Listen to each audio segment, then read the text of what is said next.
என்ன கம்சா வாசல்லயே உட்காந்துருக்க? எனக்காக வழி மேல வெளிய வச்சு காத்திருக்கியா என்ன? நீ எங்க கார்ல வராம நடந்து வர்ற? கார் கேட்டுக்கு வெளியே நிக்குது, ஏன்? நீ காரை விட்டு இறங்கினோடனே வீட்டுக்குள்ள தானடா அடுத்த காலை எடுத்து வைக்கணும்னு நினைப்ப. இந்த போயிட்டு ரெஃப்ரெஷ் ஆயிட்டு அண்ணனை பார்த்துட்டு வெண்ணிலா வீட்டு கிளம்பணும்ல. அந்த மகாராணி எங்க? அங்க கொண்டு போய் விட்டுட்டு தாண்டா வரேன் அவங்க பாட்டி வீட்டுல. இப்ப என்ன உனக்கு? நான் உங்ககிட்ட ஒரு கேள்வி கேட்டா அதுக்கு ஆன்சர் பண்ணல, என்கிட்ட திரும்ப 10 கேள்வி கேட்குற. அப்படியே உட்காந்துருக்கேன். ஆமா, கோம உன்னை ரிஜெக்ட் பண்ணிட்டாலாமே, அப்படியா? நீ நிறுத்து, என்ன அப்படியே நடிக்காத உங்க அண்ணன மாதிரியே. எது நடிக்கிறேனா? நீ இன்னைக்கு காலையில என்ன சொன்ன? நீ மறந்துருக்கலாம், நான் மறக்க மாட்டேன். கோமுவ கல்யாணம் பண்ணிக்கணும்னா நீ என்கிட்ட தான் வந்து நிக்கணும்னு சொன்னேல. ஆமா சொன்னேன். அப்படின்னா அவ என்ன ரிஜெக்ட் பண்ணுவான்னு உனக்கு தெரிஞ்சிருக்கு, அப்படித்தானே? அட இடியட், அப்படி இல்லடா. வேற எப்படி? அது எப்படின்னா அப்படிதான். கொள்ளுப்படுத்தவனே, திமிரு பிடிச்சவனே. ஆமாடா, நான் அப்படிதான். ஆமா, நீ என்ன கொண்டு போன தாம்பல தட்ட என்கிட்ட கொடுத்து விட சொல்லியிருக்க கோமு கிட்ட, அவளும் கொண்டு வந்து என்கிட்ட நீட்டுறா. ஆமா, எல்லாம் என் தங்கச்சி பேச்ச கேட்டு வாங்கிட்டு போனதுதான். அதுல பூ, பழம், அப்புறம் கொஞ்சம் ஸ்வீட்ஸ் எல்லாம் இருந்தது. இவன் என்ன சொன்னா தெரியுமா? நீங்களே வேண்டானதுக்கு அப்புறம் நீங்க கொண்டு வந்த தாம்பாள தட்டு எதுக்கு அப்படின்னா, அப்ப எம் கேட்ட கொடுத்து விடுன்னு கொடுத்து விட்டாளா? கொண்டா ஈவினிங் ஸ்நாக்ஸுக்கு வச்சுக்கலாம். நீ வெண்ணிலா வீட்டுக்கு கிளம்பணும். வா, 2 பேரும் சேர்ந்து அந்த ஸ்வீட் எல்லாம் சாப்பிட்டுட்டு கிளம்புவோம். நீ எங்க வர்ற? ஏன் என்னையும் கூட்டிட்டு என்னடா போனேன்? நேத்து மட்டும் என்னைய கூட்டிட்டு போனேன், இன்னைக்கு கூட்டிட்டு போ. ஏன் நான் என் பொண்டாட்டிய பார்க்க போறேன்டா, உன்னை எப்படி கூட்டிட்டு போறது? ஏன்டா விளக்கண்ண, நேத்து உன் பொண்டாட்டிய தானடா பார்க்க போனேன், இன்னைக்கு தான் புதுசா அவன் உனக்கு பொண்டாட்டி ஆயிருக்காளா? எனக்கு இன்னைக்கு உன்னை கூட்டிட்டு போகணும்னு தோணல, நீ இன்னைக்கு இங்க வீட்லயே தூங்கு. அடே கிறுக்கு பிடிச்சவனே, நேரத்துக்கு கொண்டு பேசாதாடா. ஆமா, இப்ப நீ எதுக்கு அங்க வரணும்னு துடிக்கிற? நீ நேத்து என்னைய கூட்டிட்டு போனேல, இன்னைக்கு அதே மாதிரி கூட்டிட்டு போ. வேணும்னா நான் முன்னாடி போறேன், நீ பின்னாடி சோகரேட்டி குதிச்சு வரியா? எதுக்கு? அப்புறம் யாரோ ஒரு திருடன் சோகரேறி குதிச்சுட்டான்னு சொல்லி என்னைய பிடிச்சு நல்லா மொத்துன்னு மொத்திடுவேன். உனக்கு எவ்வளவு முடியுமோ அவ்வளவு மொத்திட்டு அதுக்கப்புறம் என் முகத்தை நிமித்தி பார்த்துட்டு, கம்சா நீயாடா, நீன்னு தெரியாம நான் அடிச்சிட்டேன்டா, சாரிடா அப்படிம்ப. ஏன்னா ஏற்கனவே உன் மைனி என்னை கடத்திட்டு போய் டார்ச்சர் பண்ணதுக்கு நீ எனக்கு பனிஷ்மெண்ட் இன்னும் கொடுக்கல, அதெல்லாம் நான் மறந்துட்டேன்னு நினைச்சியா? எப்படா வாய்ப்பு கிடைக்கும் அதுக்குன்னு நீ பாத்துக்கிட்டே தான் இருக்க. ஒருவேளை வாய்ப்பு கிடைக்கலன்னா வாய்ப்பை உருவாக்குறதுக்கு கூட நீ தயங்க மாட்டேன்னு எனக்கு தெரியும். பாத்தியா பாத்தியா சிரிக்கிற? அப்ப அதானே உன்னோட பிளான்? சச்சா, அப்படிலாம் இல்ல, ஆனா அப்படித்தான். போடாக்கு இருக்கா. சரி, என்னையும் கூட்டிட்டு போ வெண்ணிலா வீட்டுக்கு. நீ ஒண்ணும் வர வேண்டாம், இங்கேயே இரு. நேத்து வெண்ணிலா என்னை விட்டுட்டு போயிட்டாளேன்னு கொஞ்சம் மைண்ட் அப்செட்டா இருந்தது, அதனாலதான் உன்னை கூட்டிட்டு போனேன். சும்மாவே என்ன திட்டுவா, நீ கூட வந்தேன்னா அந்த திட்டெல்லாம் நீ ஷேர் பண்ணிக்கவே இல்ல, அதுக்குதான். அட பாவி. சரி, நீ எதுக்கு இங்க இப்படி உட்காந்துட்டு இருக்க? உங்க அண்ணன் என்னை திட்டான். என் ப்ரோ கிட்ட திட்டு வாங்கினியா? அப்படியே உடனே பல்ல காட்டாத, உள்ளுக்குள்ள புழுக்குன்னு இருக்குமே. உன்னையாவது திட்டுறதுக்காவது உங்ககிட்ட பேசியிருக்காரு, என்கிட்ட எல்லாம் என் ப்ரோ பேசி எத்தனை நாள் ஆச்சு தெரியுமா? ஏண்டா வளகாப்புக்கெல்லாம் பேசினான்ல? பேசினாரு, இருந்தாலும் முன்ன மாதிரி பேசல தெரியுமா? உங்க அண்ணன் ஆனாலும் உனக்கு தாண்டா சப்போர்ட் பண்றான். எங்க அண்ணனா எனக்கு சப்போர்ட் பண்றாரா? நெவர், சான்ஸே கிடையாது. பேசுவாரு, பேச மாட்டாருன்னு இல்ல, ஆனா முன்ன மாதிரி நல்லா பேசுறது இல்ல. எங்க அண்ணன் என்கிட்ட நல்லா பேசுறதுக்கு இன்னும் கொஞ்ச நாள் ஆகும். ஆனாலும் நீ நல்லா ஜாலியா தான் சுத்திக்கிட்டு இருக்க. ஜாலியா சுத்திட்டு இருக்கனா? இங்க பாரு, வெளியில சிரிச்சுக்கிட்டே இருக்கிறதுனால உள்ளுக்குள்ள ஜாலியா இருக்காங்கன்னு அர்த்தம் கிடையாது. நான் உள்ளுக்குள்ள எவ்வளவு கஷ்டப்பட்டுட்டு இருக்கேன் தெரியுமா உனக்கு? உனக்கு என்னடா கஷ்டம்? ராஜா வீட்டு கண்ணுக்குட்டி நீ. ராஜா வீட்டு கண்ணுக்குட்டியா இருந்தாலும் என் நிலைமை இப்ப எப்படி இருக்கு தெரியுமா? கைத்து மேல நடக்கிற மாதிரி இருக்கு. கொஞ்சம் ஸ்லிப் ஆனாலும் 2 பக்கத்துல ஏதாவது ஒரு பக்கம் விழுந்துருவேன். ரொம்ப கேர்ஃபுல்லா நடந்துட்டு இருக்கேன்டா. அப்படியா சொல்ற? உன்னைய பார்த்தா அப்படி தெரியலையே. என் நிலைமையை பத்தி நான் உனக்கு எப்படி சொல்லி புரிய வைப்பேன்? ஒரு பக்கம் வெண்ணிலாவோட பனிஷ்மெண்ட், வெண்ணிலாவோட கோவம் எல்லாத்தையும் நான் வாங்கி ஆகணும். ஆனாலும் அதனால நான் எந்த அஃபெக்டும் ஆயிடக்கூடாது. நான் அஃபெக்ட் ஆனா அதனால அவளும் தான் அஃபெக்ட் ஆவா. அதே சமயம் திரும்ப பதிலுக்கு வெண்ணிலாவை நான் எந்த விதமான ஹேட்டும் பண்ணிடக்கூடாது. அவ என்ன சிரிக்க சொன்னா நான் சிரிக்கணும், அழ சொன்னாலும் சிரிக்கணும், அதுதான் அவளுக்கு வேணும். ஆனா அழ சொன்னா ஏன் சிரிக்கிறீங்கன்னு அதுக்கும் என் மேல கோவப்படுவா. சரி, அவதான் அழ சொல்றாளே, ஒரு தடவை அழுதுதான் பாப்போமேன்னு நான் அழுதா அதனால அவதான் ஹேர்ட் ஆவா. என்னடா இது கிறுக்குத்தனமா இருக்கு? பொண்டாட்டிய ஒரு விஷயத்துல கோவப்படுத்திட்டோம்னா எல்லா புருஷனும் இதை அனுபவிச்சு தாண்டா ஆகணும். இதெல்லாம் ஏத்துக்கிற அளவுக்கு அவ்வளவு நல்லவனாடா நீ? நான் நல்லவன்னு நான் எப்படா சொன்னேன்? என்னென்னமோ பேசுற. ஒருவேளை வெண்ணிலா உன்னை பண்ற டார்ச்சர்ல உனக்கு பைத்தியம் எதுவும் பிடிச்சிருச்சா? அவ எனக்கு பண்றதுக்கு பேரெல்லாம் டார்ச்சரா? நான் எல்லாம் அதுக்கு திருப்பி கொடுக்க ஆரம்பிச்சேன்னா அவ மட்டும் இல்ல, அவ குடும்பமே தாங்காது. அது எனக்கே தெரியும், நீ சொல்லிதான் தெரியணும்னு இல்ல. சரி, நெக்ஸ்ட் என்ன பிளான்? நைட்டோட நைட்டா வீடு புகுந்து வெண்ணிலாவை தூக்கிட்டு வந்துருவோமா? இங்க வீடு புகுந்து ஆளை தூக்குறதுல எல்லாம் நீ எக்ஸ்பர்ட் என்னடா? சரியான கிரிமினல்டா நீ. உன்னை விட கொஞ்சம் கம்மி தான், ஆனாலும் தங்கச்சியை தூக்குறதுல எனக்கு எக்ஸ்பீரியன்ஸ் கொஞ்சம் அதிகம் தான். அன்னைக்கு மலரு, இன்னைக்கு வெண்ணிலா, எப்படி தூக்கிடுவோமா? அதான் ஏற்கனவே என் மைனியை நீ கடத்திட்டு போனதுக்கு உன்னை விட்டு வச்சிருக்கேன் பாத்தியா? அதான் நீ இதுவும் பேசுவ, இதுக்கு மேலையும் பேசுவ. என் பொண்டாட்டி மேல கைய வச்சேன்னு வை, எங்க அண்ணனை மாதிரி கைய ஒடிச்செல்லாம் விட மாட்டேன். ஒரே வெட்டா வெட்டிடுவேன். சரி, கோமுவை கரெக்ட் பண்றதுக்கு ஏதாவது ஐடியா சொல்லு. எங்க இருந்து எங்கடா தாங்குற? உனக்கு ஹெல்ப் பண்ணலாம்னு பார்த்தேன், நீ தான் வேண்டாம் கையை விட்டுவேன்ட்ட. அதான் என் வழியை பார்த்துக்கிட்டு நான் போறேன். நீ சொல்லு, கோமு எப்படி கரெக்ட் பண்ணலாம்? நான் எப்படி இருந்தா அவளுக்கு பிடிக்கும்? உன்ன மாதிரி இருந்தா பிடிக்குமா? என்னையா அவளுக்கு பிடிக்காது? தினமும் 100 தடவை திட்டுவா. அப்புறம் அவளுக்கு எப்படி இருந்தா பிடிக்கும்? எப்படி தாண்டா அவளை கரெக்ட் பண்றது? பேசாம அவங்க தாத்தாவை தூக்கிடுவோமா? இது தாத்தாவையா? இல்லைன்னா பேசாம அவளையே தூக்கிட்டா என்ன? தூக்கிட்டு போய் தாலியை கட்டினா அதுக்கப்புறம் கண்ணை மணியேன்னு காலில் விழுந்து கிடக்க மாட்டா? என்ன பாக்குற? வரியா, எங்க அண்ணன் கிட்ட போய் வேணா ஐடியா கேட்போமா? ஆளை விடுறா சாமி, ஏற்கனவே இவ்வளவு நேரம் திட்டு வாங்கிட்டு தான் இங்க வந்து உட்காந்துருக்கேன். ஆனா இது மட்டும் உங்க அண்ணனுக்கு தெரிஞ்சது அவ்வளவுதான், என்னை வீட்டை விட்டே அனுப்பிடுவான். ரொம்ப நல்லதா போச்சு, கோமு வீட்டுல போய் செட்டில் ஆயிரு. அப்ப என்னை வீட்டுக்குள்ள விடுவாளாடா? கம்சா, யாரா நீ? நான் தான்டா. பேசாம ஹாஸ்பிட்டலுக்கு வரியா? அங்க அவளை பார்த்துட்டே இருக்கலாம் ஒரு 8 hours. ஏன் ஐடி கம்பெனி? உனக்கு காதல் முக்கியமா கம்ப்யூட்டர் முக்கியமா? இப்போதைக்கு காதல் தான் முக்கியம். ஆனா உன்கிட்ட எல்லாம் ஐடியா கேட்க கூடாது. நீ கேட்டா என்னை மாட்டி விடுற மாதிரி தான் ஏதாவது ஐடியா கொடுப்பேன். இது என்ன செய்யறது ஏது செய்யறதுங்கிறத நானே பாத்துக்கிறேன். நீ கிளம்பு. சரி, ஓகே, பாத்துக்கோ. என்ன படக்குன்னு கிளம்பிட்டான்? இல்லடா, நான் சொல்றத கேளுன்னு அடுத்து ஏதாவது அட்வைஸ் கொடுப்பான்னு பார்த்தேன். நம்மளுக்காக நம்ம தான் இறங்கி வேலை பார்க்கணும். டேப்ல ஏன் சாமி, எதுக்கு இன்னும் மூட் அவுட்டாவே இருக்கீங்க? உங்க அண்ணன் ரிங்டோனை மாத்திட்டான்னு ஒரு கோவமா உங்களுக்கு? கோவம் தான், வருத்தம் தான். ஆனாலும் இருக்கட்டும், அவன் சொன்னதும் சரிதானே. நீங்க என் பேர்ல ரிங்டோன் வச்சிருக்கும் போது அவனும் அவனுக்கு பிடிச்ச பொண்ணு பேர ரிங்டோன் வைக்கிறது ஒன்றும் தப்பு இல்லையே. அவ்வளவுதானே, விடுங்க. அப்புறம் என்ன? அவ்வளவுதானே. ஆனா நான் அன்னைக்கே ஒண்ணு சொன்னேன் பாத்தீங்களா, அது இன்னைக்கு சரியா போச்சு. என்னடா, என்ன சொன்னீங்க? எனக்கு அம்மாவா அப்பாவா எல்லா சொந்தமுமா நீங்களே இருக்கும்போது நான் எதுக்கு அவனை போய் எதிர்பார்த்துக்கிட்டு இருக்கணும்? இல்ல, இப்ப எதிர்பார்க்க போய் தானே ஏமாற்றம் வருது. இது ஒரு சாதாரண விஷயம்டா, இது ரொம்ப பெருசுபடுத்தாதீங்க. சாதாரண விஷயம்தான், ஆனா கொஞ்சம் எமோஷனலான விஷயம். அவனுக்கு நான் தானே ஒரே ஒரு தங்கச்சி, அதுவும் இத்தனை வருஷம் கழிச்சு நாங்க 2 பேரும் ஒன்னா சேர்ந்திருக்கோம். அப்ப அவன் என்ன பண்ணி இருந்திருக்கணும்? நான் ஆசையா ஒரு ரிங்டோன் வச்சேன்ல, அதை அவன் அப்படியே வச்சிருந்துட்டு கோமலவள்ளி பேர காலர் டியூனை கூட வச்சிருந்திருக்கலாம்லங்க. இல்லைன்னா நான் அவனுக்கு கால் பண்ணும்போது மட்டும் அந்த பாட்டு ரிங்டோனா வர்ற மாதிரி கூட செட் பண்ணி இருந்திருக்கலாம். அவன் அந்த மாதிரி எல்லாம் நினைச்சு பாத்துருக்க மாட்டான்டா, நீங்க இப்படி வருத்தப்படுவீங்கன்னு. சரி, நினைச்சு பாத்துருக்கலைனாலும் வருத்தப்பட்டதுக்கு அப்புறமாவது மாத்தி இருக்கலாம்லங்க. சரி, ஒண்ணும் இல்லாதனால விடுங்க, அவனுக்கு எது சந்தோஷமோ அதை செய்யட்டும். ஏங்க, நீங்க இதுக்கு முன்னாடி என்ன ரிங்டோன் வச்சிருந்தீங்க? அடுத்து என் பக்கம் திருப்ப பாக்குறீங்களா கத்திய? இல்லங்க, சொல்லுங்க. ஐபோன் மியூசிக் தாண்டா வச்சிருந்தேன், ஸ்பெசிபிக்கா எந்த சாங்கும் வைக்கல. சரி, அப்புறம் இப்ப மட்டும் அந்த பாட்டு வைக்கணும்னு ஏன் தோணுச்சு என் பேர்ல? அது என் வேலை எப்பவுமே பரபரன்னு இருக்கிற வேலை. ஆமா. ஒரு கேஸை முடிக்கிறதுக்குள்ள ரொம்ப டென்ஷனா தான் இருக்கும். அதுவும் சேசிங்னா சொல்லவே வேண்டாம். அப்போல்லாம் கால் வந்துச்சுன்னா அந்த உங்க பேரை கேட்டதும் கொஞ்சம் ரிலாக்ஸா இருக்கும். உனக்காக ஒரு பொண்ணு வீட்டுல வெயிட் பண்ணிக்கிட்டு இருக்காங்கடா, கொஞ்சம் டென்ஷனை குறைச்சிட்டு கரெக்டா ஒர்க் பண்ணு அப்படின்னு எனக்கு நானே சொல்லிப்பேன். அப்படியா? எவ்வளவு டென்ஷன் இருந்தாலும் சடனா அப்படியே குறைஞ்சிரும் அந்த ரிங்டோன் கேட்ட உடனே. அப்படின்னா அந்த ரிங்டோனை கேட்கும்போது மட்டும்தான் என் ஞாபகம் வருமா? இந்த பொண்டாட்டிமார்களை திருப்திப்படுத்தவே முடியாது போல. பொண்டாட்டிமார்களா? எத்தனை பொண்டாட்டி வச்சிருக்கீங்க அப்படி? ஆத்தாடி, எனக்கு நேரம் சரியில்லைன்னு நினைக்கிறேன் இன்னைக்கு. இல்ல சும்மா. சரி சொல்லுங்க, ரிங்டோன் கேட்கும்போது மட்டும்தான் என் ஞாபகம் வருமா? எப்பவுமே உங்க ஞாபகம் இருந்துகிட்டே தான்டா இருக்கும். சரி, அப்புறம் எதுக்கு ரிங்டோன் கேட்ட உடனே டென்ஷன் குறையுது? இப்படி மடக்கி மடக்கி கேட்டா நான் எப்படி ஆன்சர் பண்ணுவேன்? பண்ணணும். சரி, இதுக்கு நான் என் ஸ்டைல்லயே ஒரு எக்ஸ்பிளனேஷன் கொடுக்குறேன். கொடுங்க. இப்போ வேலைக்குன்னு வெளியில போறேன். ஆமா. போற இடத்துல கொலீக்ஸ் கூட ஏதாவது டீ சாப்பிட வேண்டி வரும். சரி. டீ சாப்பிட்டா கொஞ்சம் பிரிஸ்கா தான் இருக்கும், பசி இருந்தா கூட அடங்கிரும். சரி. அவ்வளவுதான், அந்த நேரத்தோட அந்த டீ மறந்துடும், அப்படியே வேலையை கண்டினியூவா பார்க்க ஆரம்பிச்சிருவேன். ஆனா வீட்டுக்கு வந்ததும் தங்கப்பிள்ள போட்டு கொடுக்குற இஞ்சி டீ, அதுல கொஞ்சம் எக்ஸ்ட்ராவா கேர் இருக்கும், எக்ஸ்ட்ராவா லவ் இருக்கும்.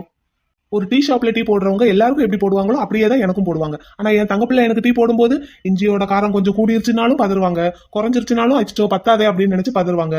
அதே மாதிரி தான் சுகர் ஆட் பண்ண போதும். கரெக்டா? ஆமா. ஒரு சாதாரண டீக்கு நீங்க இவ்வளவு கேர் எடுத்துக்கிறீங்க, எதுக்காக? எனக்காக. ஆமாவா? ஆமா. இப்ப இதுக்கும் என் பேர்ல உள்ள ரிங்டோனுக்கும் என்ன கனெக்ஷன்? அதான்டா, எப்பவுமே உங்க நினைப்பு இருக்கும். திடீர்னு உங்க பேர்ல ஒரு ரிங்டோன் கேட்டதும் உங்களோட ஞாபகம் எக்ஸ்ட்ராவா வரும். அது தங்கப்பிள்ளை எனக்கு அந்த டீல கொடுக்குற எக்ஸ்ட்ரா கேர், எக்ஸ்ட்ரா லவ், அந்த மாதிரி. எப்படி கனெக்ட் ஆயிருச்சா அதுவும் இதுவும்? ஓரளவுக்கு தான் கனெக்ட் ஆகுது. இன்னும் கிளியரா சொல்லணும்னா மனசுக்குள்ள எக்கச்சக்கமா அந்த ஒர்க்கை பத்தின டென்ஷன் இருக்கும். போற இடத்துல அந்த அக்யூஸ்டை நம்மளால பிடிக்க முடியுமோ பிடிக்க முடியாதோ, இல்ல ஒரு ரைடுக்கு போற இடத்துல அவன் கரெக்டா அந்த பேப்பர்லாம் சப்மிட் பண்ணுவானா பண்ண மாட்டானா, இப்படி எல்லாம் ஒரு யோசனை இருந்துகிட்டே இருக்கும். அப்போ திடீர்னு தங்கப்பிள்ளை ஞாபகம் வரும்போது அந்த ஃபீல் எப்படி இருக்கும்? அது எப்படி இருக்கும்னா, நம்ம டிராவல் பண்ணிட்டு போயிட்டு இருக்கோம் சரியா, பைக்லன்னு வச்சுக்கோங்களேன், இல்ல கார்லன்னு வச்சுக்கோங்களேன், நல்ல வெயில் கொளுத்திட்டு இருக்கு. திடீர்னு அப்படியே ஒரு இளந்தென்றல் வருது. அந்த இளந்தென்றல் வரவும் அப்படியே லைட்டா கொஞ்சம் மழைச்சாரலும் அடிக்குது. அப்போ எப்படி இருக்கும் நம்ம மூடு சொல்லுங்க? வெயில் அடிச்சுக்கிட்டு இருக்கும்போது எப்படிங்க திடீர்னு இளந்தென்றல் வரும், கூடவே மழைச்சாரலும் வரும்? அடியே என்கிட்ட சண்டை போடணுங்கிற மூடுலயே ஏதாவது கொஸ்டின் கேட்காதடி. இல்லங்க, நீங்க சொல்றதுல அந்த லாஜிக் இடிக்குது பாத்தீங்களா? நல்ல வெயில் கொளுத்திட்டு இருக்கும்போது எப்படி இளந்தென்றல் வரும்? தென்றல் வந்தாலுமே அந்த தென்றல் சூடா தான் இருக்கும். அங்கதாண்டா தங்க பிள்ளை நீங்க ஒரு விஷயத்த கவனிக்கணும். என்ன? வெயில் நல்லா கொளுத்திக்கிட்டு இருக்கும்போது இளந்தென்றல் வர்றதுக்கு வாய்ப்பு இல்லை தானே? கூடவே மழைச்சாரலும் வர்றதுக்கு வாய்ப்பு இல்லை தானே? ஆமா. ஆனா எனக்கு வரும். எப்படி? என் தங்கப்பிள்ளை பெயர்ல இருக்கிற அந்த ரிங்டோன் மூலமா. சமாளிச்சிட்டாரு, ஐஸ் வச்சிட்டாரு. சரி எப்படியோ சமாளிச்சிட்டேன்ல. இல்லங்க, இருந்தாலும் இப்படி எல்லாம் நோண்டி நோண்டி கேட்காதடி, புருஷன் பாவண்டி. பாருங்க நான் உங்களுக்கு குங்குமப்பூ போட்டு பாலெல்லாம் எடுத்துட்டு வந்திருக்கேன். இதை குடிச்சிட்டு ரொம்ப தூங்குவீங்களா சரியா? இதுக்கு மேல எதுவும் கேட்காத தூங்கிடுன்னு சொல்றீங்களா? தங்கப்பிள்ளை நீங்க உங்க அண்ணன் கூட சேராதீங்கடா. அவன மாதிரியே கேள்வி கேட்கறேனா? நான் ஒரு நேரத்துல டீச்சரா இருந்தவன். கேள்வி கேட்கறதுக்கெல்லாம் எனக்கு வேற யாரும் சொல்லி கொடுக்கணும்னு அவசியம் இல்லை. நானா நல்லா கேட்பேன். அதான் கேட்க வேண்டிய இடத்துல கேட்கவே மாட்டீங்க, யோசிக்க வேண்டிய இடத்துல யோசிக்கவே மாட்டீங்க. ஒரு அப்பாவி வந்து சிக்குனா அவனை போட்டு நோண்டி நோண்டி எடுக்கிறது. நான் எங்க கேட்கல, எங்க யோசிக்கல? உங்க சித்தப்பா கிட்ட, உங்க சித்தி கிட்ட, சுதாகர் கிட்ட. சரி சரி, கொடுங்க பாலை கொடுங்க, ஆறியற போகுது. அடியே தங்கப்பிள்ளை நான் ஒரு கேள்வி கேட்டா மட்டும் பாத்துக்கங்க. நான் என்ன சொன்னேன்? கேள்வி கேட்கறதுல நான் எக்ஸ்பர்ட், பதில் சொல்றதுல எல்லாம் இல்ல. கொடுங்க பாலை கொடுங்க. டீச்சர்னா கேள்வியா கேட்டுக்கிட்டே இருப்பாங்கய்யா, ஸ்டூடெண்ட்ஸ் தான் பாவம் என்னடா. ஆமா. இல்ல இல்ல. சரி நீங்க என்ன ரிங்டோன் வச்சிருக்கீங்க சொல்லுங்க பாப்போம். என்னையெல்லாம் யாருமே இப்படி கேள்வியெல்லாம் கேட்டக்கூடாதுன்னு தான் நான் எல்லாம் சாமி பாட்டு தான் ரிங்டோன் வச்சிருக்கேன். அப்படியா? என்ன சாமி பாட்டு சொல்லுங்க பாப்போம். எங்க குலசாமி பாட்டு, எங்க கருப்பசாமி அவர் எங்க கருப்பசாமி, அந்த பாட்டு தான் வச்சிருக்கேன். ஓ உங்க குலசாமி கருப்பசாமியோ? ஆமா, எங்க குலசாமி கருப்பசாமி, அதனால பயபக்தியோட அவர் பேரை தான் பாட்டா வச்சிருக்கேன். யாரும் ஒன்னும் கேட்க முடியாது என்னடா? கேட்கவே முடியாது. ரொம்ப விவரம் தான்டா நீங்க. ஆமா, சிபிஐ ஆபீசரோட பொண்டாட்டி இல்ல, கொஞ்சம் விவரமாத்தான் இருப்பேன். சரி உங்க அண்ணனுக்கு அடுத்து வேற பொண்ணு பார்க்க போறீங்களா எப்படி? இவன் தான் கோமு பேரையே ரிங்டோனா வச்சுட்டானே, அப்புறம் எப்படி வேற பொண்ணு பாக்குறது? அப்போ கோமு தான் உங்க நாத்தனார்னு நீங்களும் முடிவு பண்ணிட்டீங்க. அவனுக்கு பிடிச்சிருக்கு இல்லங்க, அதனாலதான் டக்குன்னு ரிங்டோன் கூட வச்சுட்டான் பாருங்க. பார்த்ததுமே சார் ஒரே பிளாட் தான். என்கிட்ட சொல்றான் கார்ல வரும்போது, அவன் பிடிக்கலன்னு சொல்லிட்டா கேட்டுட்டு இருப்பாங்களாக்கும் அப்படிங்கிறான். சரி என்னமோ பண்ணட்டும், நீங்க பாலை குடிங்க. நான் சூடா கொண்டு வந்தேன், நேரம் குடிக்கிற சூட்டுக்கு ஆறி இருக்கும், குடிங்க. என் பிள்ளை என்ன சொல்றான்? உங்க பிள்ளை நல்லா தான் இருக்கான், என்கிட்ட பேசுறீங்கல்ல அதை கேட்டுக்கிட்டே தான் இருப்பான். எப்ப வெளியே வருவாராம்? ஒருவேளை பொம்பளை பிள்ளையா இருந்தா என்னங்க செய்வீங்க? எந்த பிள்ளையா இருந்தாலும் எனக்கு ஓகே தான்டா. நான் சாமியை கும்பிடுறேன், கடவுளே கடவுளே கடவுளே எனக்கு பொம்பளை பிள்ளையே பறக்க கூடாதுன்னு. அடி தங்க பிள்ளை ஏண்டி? அது ஏன்னா நீங்க கொஞ்சம் பேசுற ஒரே பொம்பளை பிள்ளை நானா தான் இருக்கணும். இதெல்லாம் அநியாயம்டா பிள்ளை. ஆமா, பொம்பளை பிள்ளை பெத்து கொடுத்தா நீங்க அந்த பிள்ளைக்கு முத்தம் கொடுக்கும் போதெல்லாம் எனக்கு கோவமா வரும். அதனால சாமி கிட்ட கேட்டு ஸ்பெஷலா ஆர்டர் போட்டு உங்களுக்கு ஆம்பளை பிள்ளை தான் பெத்து கொடுப்பேன். இப்போ ஒரு ஆம்பளை பிள்ளை பெத்து கொடுறீ, அப்புறம் கொஞ்ச நாள் கழிச்சு ஒரு பொம்பளை பிள்ளையும் பெத்து கொடு ப்ளீஸ்டா. 10 பிள்ளை பெத்தாலும் 10 பிள்ளையுமே உங்களுக்கு ஆம்பளை பிள்ளை தான் பெத்து கொடுப்பேன். அச்சச்சோ, அப்ப வாய்ப்பு இல்லையா பொம்பளை பிள்ளைக்கு? ஆம்பளை பிள்ளை தான். அப்ப சரி, அப்போ உங்களையே கொஞ்சிக்கிறேன். வெரி குட் பாய், அப்படித்தான் இருக்கணும்னு. ஆனாலும் நார்மலா சாஃப்டா இருக்கிற நீங்க புருஷன் விஷயத்துல மட்டும் எப்படி இப்படி டெரரா மாறுறீங்க? அது அப்படித்தான், என் புருஷன் தான் எனக்கு மட்டும்தான் அப்படி. அப்ப ஒரு பொம்பளை பிள்ளைக்கு கூட வாய்ப்பு இல்ல அப்படித்தானே? ஆமா. சரி ரைட்டு, நீங்க பாலை குடிங்க. நீங்க என்ன பண்ண போறீங்க? நானும் என் மச்சான மாதிரி கூகுள்ல செக் பண்ண போறேன். என்னன்னு? அதுவா, பொம்பளை பிள்ளை பிறக்கணும்னா அதுக்கு என்ன செய்யணும்னு பார்க்க போறேன். ஏங்க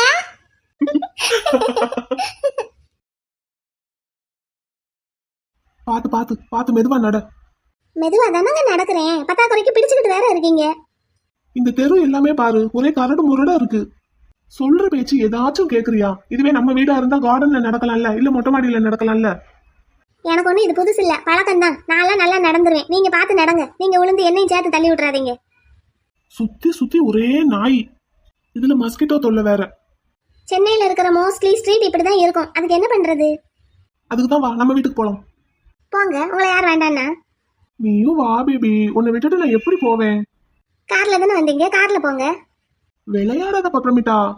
பிரசவத்துக்கு நான் பாட்டி வீட்டுக்கு வந்திருக்கேன். உங்களை யார் இங்க வந்து தங்க சொன்னாங்க? இங்க எல்லாம் ஏசியும் கிடையாது. ஏசி இல்லாம நீங்க தூங்கிக்கிடவும் மாட்டீங்க, உட்காந்துக்கிட்டே இருக்கீங்க விடிய விடிய. அதெல்லாம் ஒண்ணும் பரவாயில்ல. அப்படி நான் கஷ்டப்படுறேன்னு உனக்கு தோணுச்சுன்னா நீ வா நம்ம வீட்டுக்கு போலாம். மாட்டேன். மாட்டேன். சரி நட. வீட்டுக்குள்ளேயே வாக்கிங் போயிருப்பேன். நீங்க தான் ஃப்ரெஷ் ஏர் கொஞ்சமாவது படணும்னு சொல்லி வெளியே கூட்டிட்டு வந்துட்டீங்க. வெளியே வந்தா ரோடு கரடு முரடா இருக்கு, நாய் இருக்கு, கொசு இருக்குன்னு ஒரே கம்ப்ளைண்ட் தான். நீ பார்த்து அங்க பாரு ஒரு கல் இருக்கு. பேச்சா இருந்தாலும் பாதையை கரெக்டா பார்த்து நடக்கணும். கண்ணை மட்டும் இவ்வளவு பெருசா வச்சிருந்தா பத்தாது. இப்ப நீங்க தான் என்னை பிடிச்சி தள்ளி விட போறீங்க. நான் தள்ளி விட மாட்டேன் பேபி. என்னை பிடிச்சி இப்படி அமைக்கிக்கிட்டே இருந்தா நான் எப்படிதான் நடப்பேன்? சரி, பிடிக்கல நட. என்னது, என்ன சொன்னீங்க? பிடிக்கலன்னு சொன்னேன். எதை? உன்னை பிடிக்கல பேபி, ஃப்ரீயா நட. என்ன பிடிக்கலையா? ஐயோ, நான் ஒண்ணு பேசினா நீ ஒண்ணு புரிஞ்சுக்கிற பேபி. நான் அவ்வளவுலாம் தாங்க மாட்டேன்டி, நட. யாரு நீங்களா தாங்க மாட்டீங்க? பேபி பாவம் தானே நானு. இல்லையே, உங்களை பார்த்தா யாருமே அப்படி சொல்ல மாட்டாங்க. யாருமே சொல்ல மாட்டாங்க, ஆனா நீ சொல்லுவேல, பாவம் தானே நானு. யார் சொன்னாலும் நான் மட்டும் சொல்லவே மாட்டேன். சரி சொல்ல வேண்டாம், நீ எங்க பாதையை பார்த்து நட. என்னை பிடிக்குமா பிடிக்காதா? பிடிக்கும், உன்னை மட்டும்தான் பிடிக்கும். அப்ப பிடிக்கலன்னு சொன்னீங்க. பேபி உன்னை பிடிக்கலன்னு சொன்னேன். அதைத்தான் நானும் சொன்னேன். அப்ப என்ன பிடிக்கல? நீ எம்கேவா மாறிட்ட, என்ன வெண்ணிலாவா மாத்திட்ட பத்தியா? அப்படியே நடிக்காதீங்க. என்ன உங்களை பண்ற டார்ச்சர் எல்லாமே வயித்துல இருக்கிற பிள்ளையை இறக்கி வைக்கிற வரைக்கும் தான் பண்ண முடியும். சரி அப்புறம்?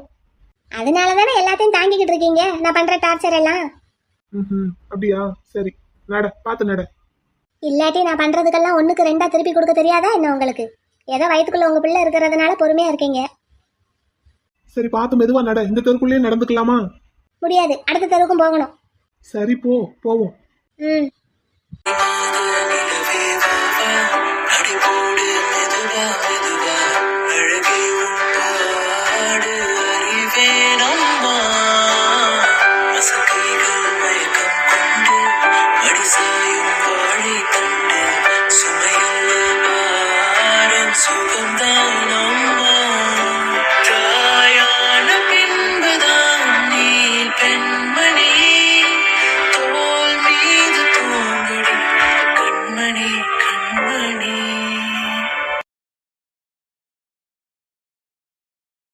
மேம், போதும் மேம். இனிமேல் நீங்கள் ஹாஸ்பிட்டலுக்கு வர வேண்டாம். எல்லா ரெக்கார்ட்ஸையும் நான் டெய்லி ஈவினிங் உங்கள் வீட்டுக்கு கொண்டு வந்து காட்டுறேன்.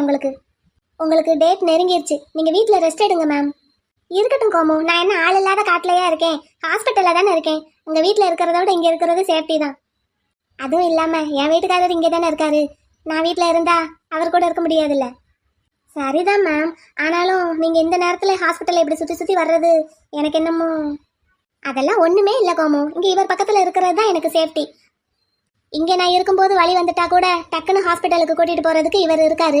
இதுவே நான் வீட்டில் இருக்கும்போது வழி வந்துட்டேன்னா அங்கேருந்து ஹாஸ்பிட்டலுக்கு ஃபோன் போட்டு அவர் இங்கேருந்து அங்கே வீட்டுக்கு வந்து அதுக்கப்புறம் என்னை ஹாஸ்பிட்டலுக்கு கூட்டிகிட்டு போய் அது ரொம்ப டிலே ஆகும்ல. மாமாவும் ஆஃபீஸ் போயிடுவார். வீட்டில் அக்கா, நான், மதனி மட்டும்தான் இருப்போம். அப்படின்னா இங்கே இருக்கிறது தான் உங்களுக்கு பெட்டர்னு சொல்கிறீங்களா? எக்ஸாக்ட்லி கோமு, இங்கே இருக்கிறது தான் எனக்கு சேஃப். சரிங்க மேம், அப்படின்னா உங்கள் ரூமில் போயாவது உட்காருங்க. எல்லா ரெக்கார்ட்ஸையும் நான் கொண்டு வர்றேன். எல்லா சிசிடிவியும் ஆன் பண்ணி ரூமில் இருந்தே பாருங்க. பயப்படாதீங்க கோமு, நடக்கிறது நல்லது தானே. நான் மெதுவாக தானே நடக்கிறேன். ஏதாவது ஒன்றுன்னா எம்கே என்னை பிடிச்சி சார் என்னை பிடிச்சி கத்துவார் மேம். அப்படி கத்துனாருன்னா என் பேரை சொல்லுங்க. கரெக்டு தான் மேம். நான் ஒருத்தன் இங்கே நிற்கிறேன் ரொம்ப நேரமா. அண்ணே, நீங்கள் இப்போல்லாம் டெய்லி ஹாஸ்பிட்டல் வந்துடுறீங்க. வலிக்குது. என்ன வலிக்குது? இது ஐ ஹாஸ்பிட்டல் தானே, கண்ணு தான் வலிக்குது, அதுக்காக தான் வந்திருக்கேன். செக் பண்ணு. கோமு, எந்த டாக்டர் ஃப்ரீயா இருக்காருன்னு பார்த்து கூட்டிட்டு போங்க இவரை. நீங்க இருங்க மேம். சார், உங்களுக்கு என்ன வேணும்? என்ன கேட்டாலும் கொடுப்பியா?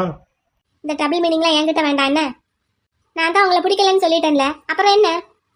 இப்படி டெய்லி ஹாஸ்பிட்டல் வந்து என்ன இம்ப்ரெஸ் பண்ண பார்க்காதீங்க. பிடிக்கலன்னா பிடிக்கிற மாதிரி நீ மாத்து. நான் எதுக்கு சார் உங்களை மாத்தணும்? ஊர்ல இருக்கிறவங்களையெல்லாம் மாத்துறது தான் என் வேலையா? இங்க பாரு, நான் உன் கூட ஃபிக்ஸ் ஆயிட்டேன். நீ தான் என்ன மாத்தணும். இல்ல உனக்கு எப்படி இருந்தா பிடிக்கும்னு சொல்லு, அப்படி நான் மாறிக்கிறேன்.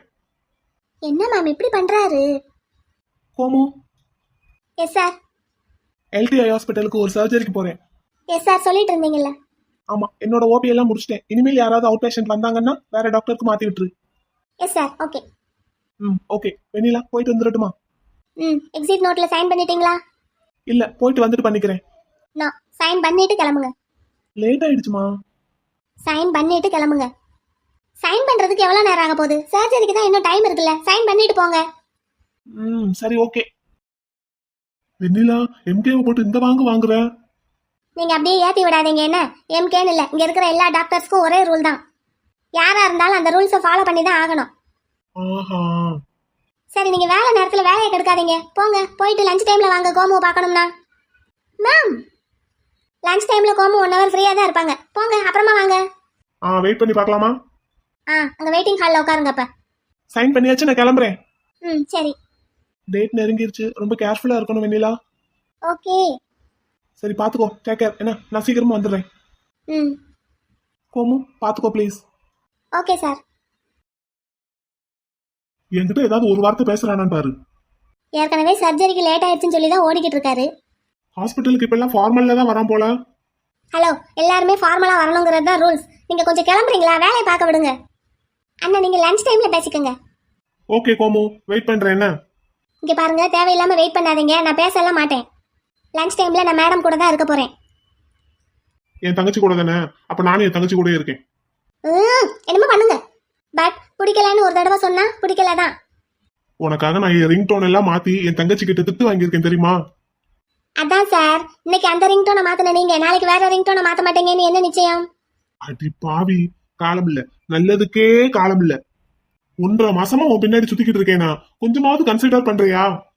பொண்ணு பார்க்க வந்து 1.5 மாசமா ஆயிடுச்சு. எஸ், கொஞ்சம் கன்சிடர் பண்ணேன் ப்ளீஸ். அம்மா, மேடம் என்னாச்சு? அம்மா, வலிக்குது கோமு. மேம், எம்கேக்கு கால் பண்ணவா? அச்சச்சோ வேண்டாம், அவர் சர்ஜரிக்கு போய்கிட்டு இருக்காரு. டிஸ்டர்ப் பண்ண வேண்டாம். அண்ணா ப்ளீஸ் கார் எடுங்களே. இந்த எடுக்கிறேன். மேம் உட்காருங்க மேம் ஃபர்ஸ்ட்.